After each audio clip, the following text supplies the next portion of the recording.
നമസ്കാരം. മലയാളി വാർത്തയിലേക്ക് സ്വാഗതം. കേന്ദ്ര ധനമന്ത്രി നിർമ്മല സീതാരാമനെതിരെ സംസ്ഥാന സർക്കാർ.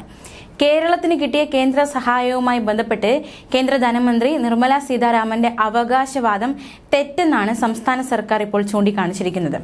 സംസ്ഥാന സർക്കാർ വ്യക്തമാക്കിയ മറ്റൊരു കാര്യം, നികുതി വിഹിതം കേന്ദ്രത്തിന്റെ സൗജന്യമല്ല, അവകാശമാണെന്നും നികുതി വിഹിതം കുറഞ്ഞെന്ന ആക്ഷേപം ഉന്നയിച്ചിട്ടില്ല എന്നുമാണ് കേരളം വ്യക്തമാക്കുന്നത്.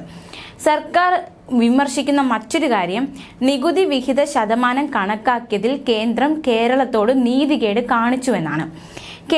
കേന്ദ്ര ധനമന്ത്രി അവതരിപ്പിച്ച കേന്ദ്ര ഗ്രാന്റ് കണക്കുകൾ പെരുപ്പിച്ച് കാട്ടിയതാണ് എന്നും കേരളം കുറ്റപ്പെടുത്തുകയാണ്.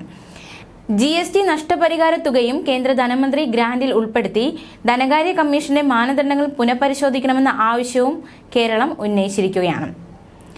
ധനമന്ത്രി നിർമ്മല സീതാരാമൻ ഇന്നലെ പറഞ്ഞത്, UPA കാലത്തേക്കാൾ 224% അധികം നികുതി വിഹിതം കേരളത്തിന് മോദി സർക്കാർ നൽകിയെന്നായിരുന്നു. പാർലമെന്റിൽ ധനമന്ത്രി ഇക്കാര്യം പറയുകയുണ്ടായി. കേരളത്തിന് കഴിഞ്ഞ 10 വർഷം കേന്ദ്രം നൽകിയ നികുതി വിഹിതത്തിന്റെയും ധനസഹായത്തിന്റെയും കണക്കെന്ന പേരിലാണ് UPAയുടെ 10 കൊല്ലത്തിൽ കേരളത്തിന് 46,303 കോടി കിട്ടിയപ്പോൾ 2013-2023 കാലത്ത് 1,50,140 കോടി വിഹിതം നൽകിയെന്ന് നിർമ്മല സീതാരാമൻ പറഞ്ഞു.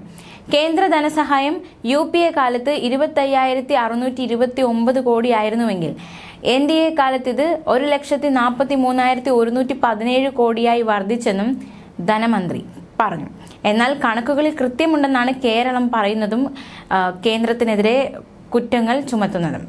അതേസമയം കഴിഞ്ഞ ദിവസം കേന്ദ്ര സർക്കാർ അവഗണനയ്ക്കെതിരെ ഡൽഹിയിൽ പ്രതിഷേധവുമായി ക്യാബിനറ്റും ഇടത് നേതാക്കളും വന്നിരുന്നു. ജന്തർ മന്ദിറിൽ നടന്ന പ്രതിഷേധം മുഖ്യമന്ത്രി പിണറായി വിജയനാണ് ഉദ്ഘാടനം ചെയ്തത്.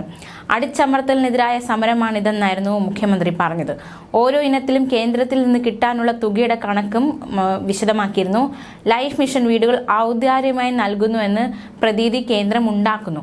ബ്രാൻഡിംഗ് ഇല്ലെങ്കിൽ നാമമാത്ര വിഹിതം തരില്ലെന്ന് കേന്ദ്രം ശഠിക്കുന്നു. ഇത് കേരളം അനുവദിക്കില്ല. GST നഷ്ടപരിഹാര കാലാവധി നീട്ടണം. പ്രളയ സമയത്ത് തന്ന ഭക്ഷ്യധാന്യത്തിന് പണം പോലും പിടിച്ചു പറിച്ചുവെന്ന് മുഖ്യമന്ത്രി കുറ്റപ്പെടുത്തി.